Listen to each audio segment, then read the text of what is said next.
terjadinya bencana, terutama tanah longsor, kemudian juga terjadinya kebakaran hutan.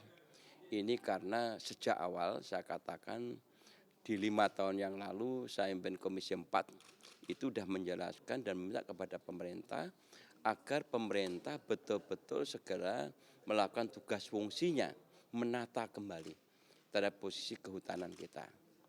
Ketika itu saya sudah punya cita-cita bahwa setiap tahun nanti pemerintah itu bisa mendeklar yang terkait dengan jurnal kehutanan kepada publik, dipublish.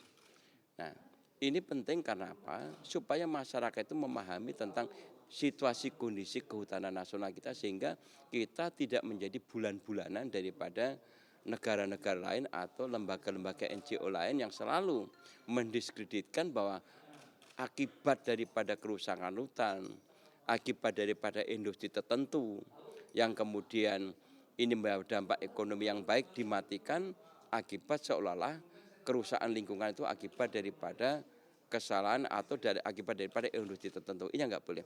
Nah, oleh karena itu yang saya inginkan adalah pemerintah itu segera menetapkan rencana tata ruang wilayah. Rencana tata ruang wilayah di seluruh provinsi segera dipetakan, ditetapkan. Kemudian setelah itu nanti akan ada pemetaan terhadap masalah hutan lindung, hutan konservasi, hutan produksi, dan lain-lain sebagainya. Nah, ini harus dilakukan dan pemerintah juga harus konsisten. Undang-undang kita harus banyak yang diregulasi bahwa hutan lindung, hutan konservasi itu harus betul-betul dilestarikan, dijaga, tidak boleh dipakai untuk kepentingan lain. Kita ini kan selalu dibikin pasal-pasal yang sifatnya pasal karet.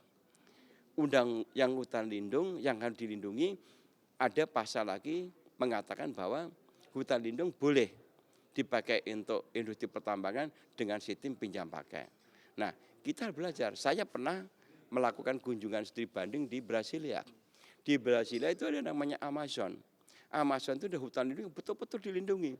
Walaupun di dalamnya itu isinya emas, berlian dan sebagainya, tetap nggak boleh diapa-apain. Dijaga betul. Di situ dengan satuannya dijaga. Nah, di Indonesia kan tidak serta-merta seperti itu. Di Indonesia hutan lindung masih boleh dipakai.